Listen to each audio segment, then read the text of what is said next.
Banyak banget laporan dari peserta CPNS tahun sebelumnya kalau soal TWK ini sulit dan juga membingungkan, teman-teman. Oleh karena itu, kita wajib banget persiapkan diri dari sekarang, salah satunya dengan pelajari soal-soal di video ini. Karena soal-soalnya itu tentunya prediktif untuk persiapan CPNS 2024. Yuk, simak videonya!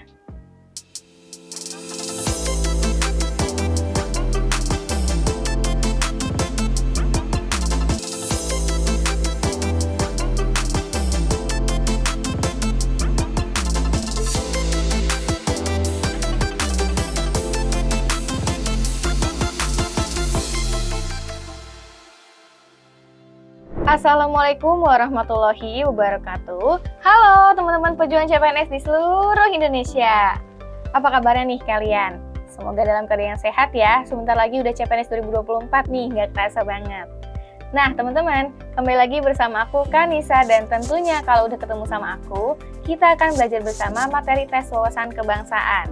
Dan hari ini kita akan belajar bareng-bareng materi bahasa Indonesia atau bahasa negara dan juga bela negara. Langsung kita mulai aja yuk. Let's go! Oke, kita bahas ke soal pertama ya, teman-teman, untuk materi bahasa Indonesia atau bahasa negara nih. Di sini ada kalimat ya, teman-teman, kalian bisa lihat.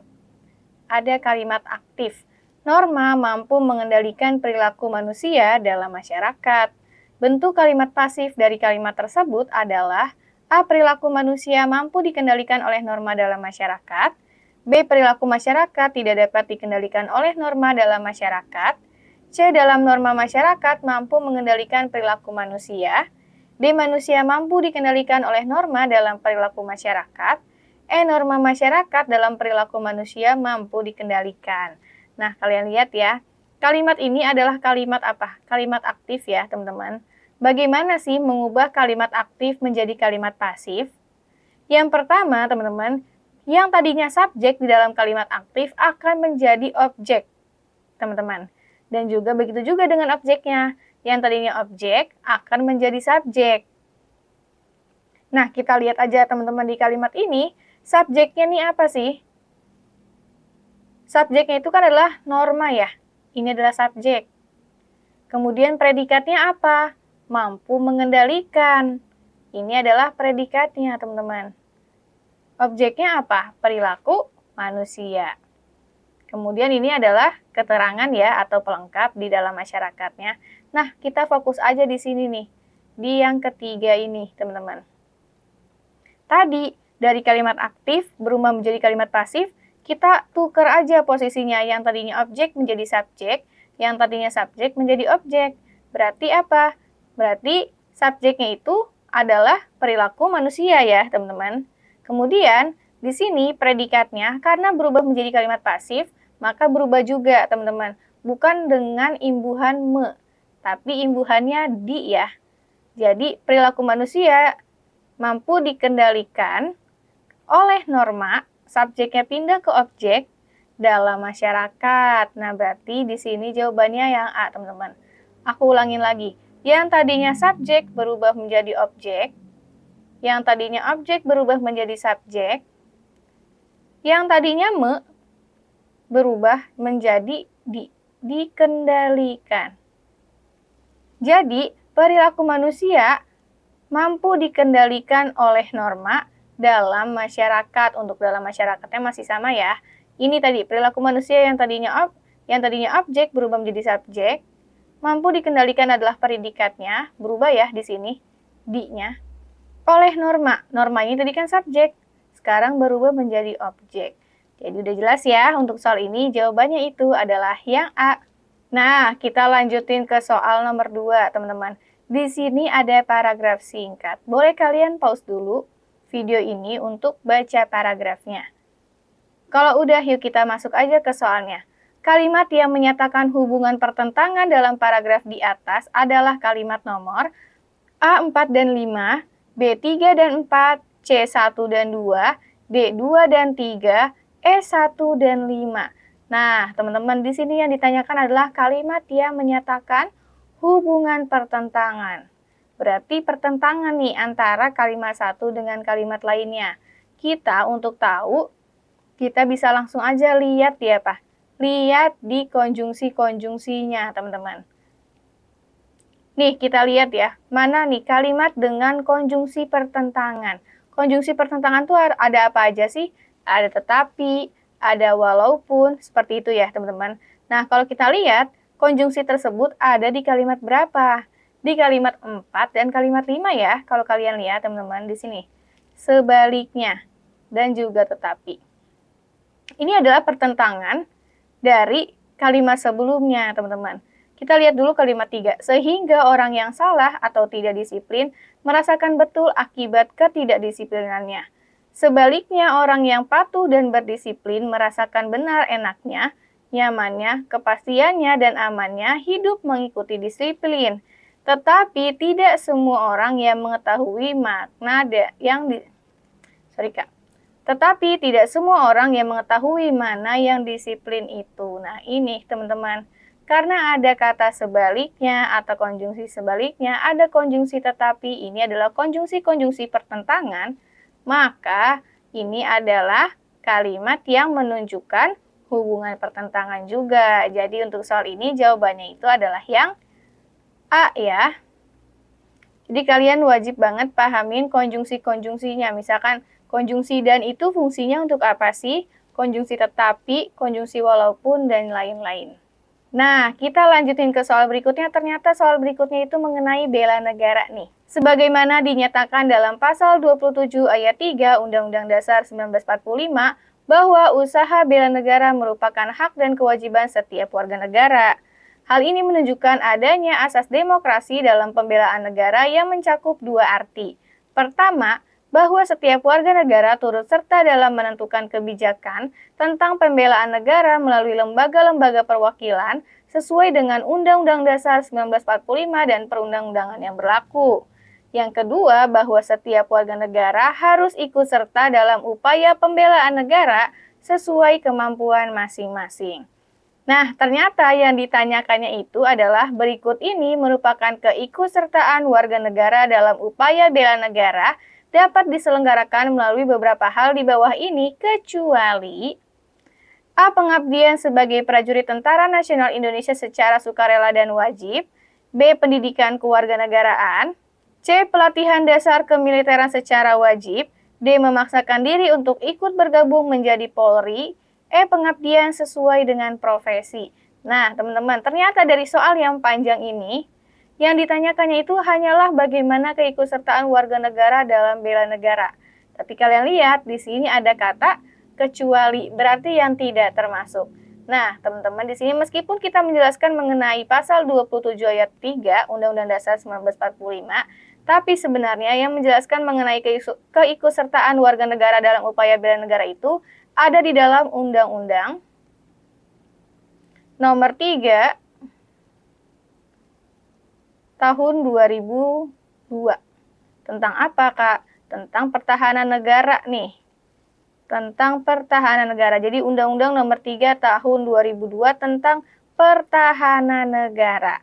Nah, di situ ada di pasal berapa? Ada di pasal 9 ayat 2 ya. Pasal 9 ayat 2. Menjelaskan mengenai tadi keikutsertaan warga negara dalam upaya bela negara. Itu ada berapa sih, teman-teman? Itu ada 4 ya. Yang pertama adalah pendidikan kewarganegaraan, yang kedua itu adalah pengabdian sebagai prajurit Tentara Nasional secara sukarela atau wajib, pelatihan dasar kemiliteran, dan yang terakhir adalah pengabdian sesuai dengan profesi. Nah, berarti yang mana nih yang teman-teman yang tidak termasuk ke dalam keikutsertaan warga negara dalam upaya bela negara? Yaitu yang D ya, memaksakan diri untuk ikut bergabung menjadi anggota Polri. Ini nggak ada nih di dalam Undang-Undang Nomor 3 tahun 2002.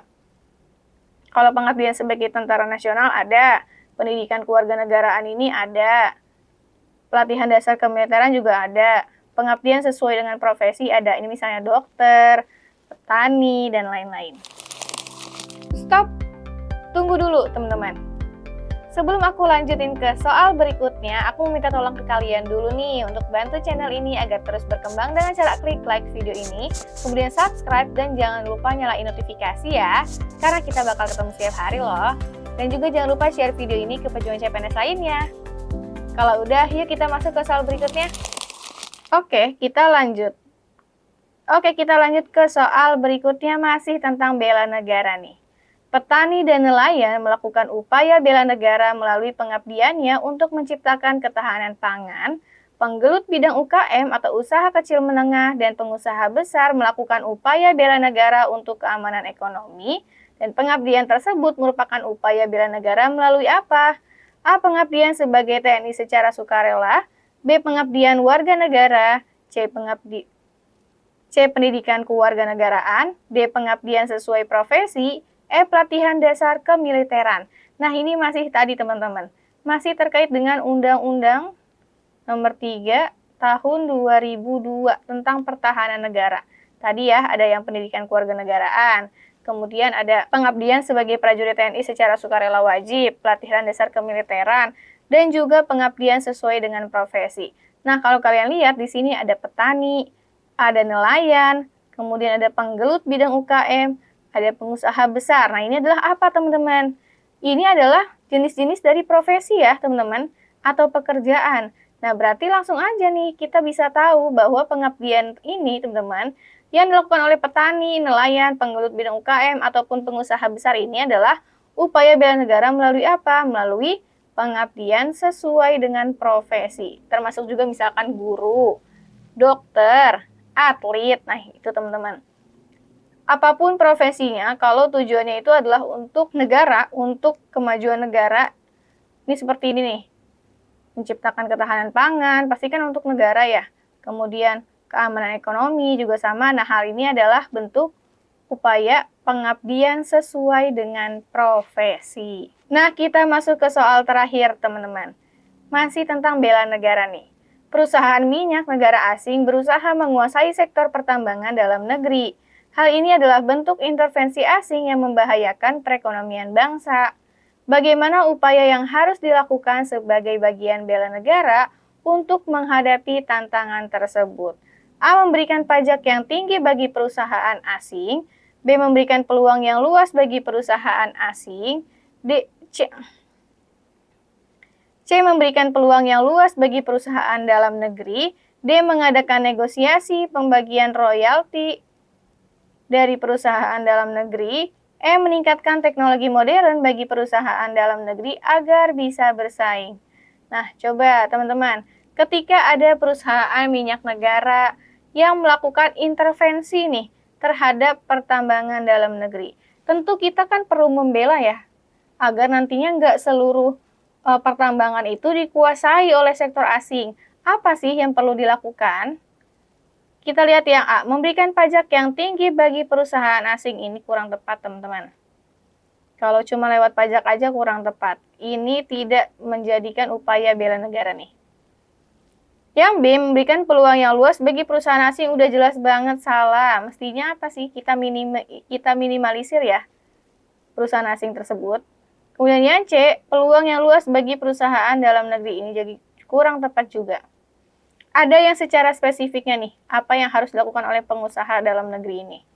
Kemudian yang D, negosiasi pembagian royalti juga kurang tepat. Yang tepatnya itu adalah yang E nih, teman-teman. Meningkatkan teknologi modern bagi perusahaan dalam negeri agar bisa bersaing. Nah, ini teman-teman, kuncinya. Agar bisa bersaing. Ini adalah wujud daripada upaya bela negara kita agar tidak terus-terusan mendapatkan intervensi asing nih.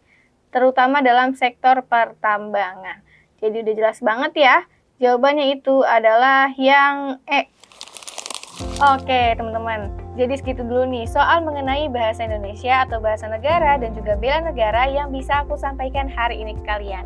Kira-kira gimana nih soal-soal yang tadi? Gampang atau susah? Yuk coba jawab di kolom komentar ya. Nah, teman-teman, aku juga mau ingetin kalian sekali lagi, jangan lupa untuk like video ini, kemudian subscribe, dan juga nyalain notifikasi, dan juga share video ini ya. Terakhir, aku mau ucapin terima kasih karena kalian sudah menonton video ini. Kita ketemu lagi di bedah soal selanjutnya, dan tentunya dengan soal dan materi yang lebih beragam. Dadah!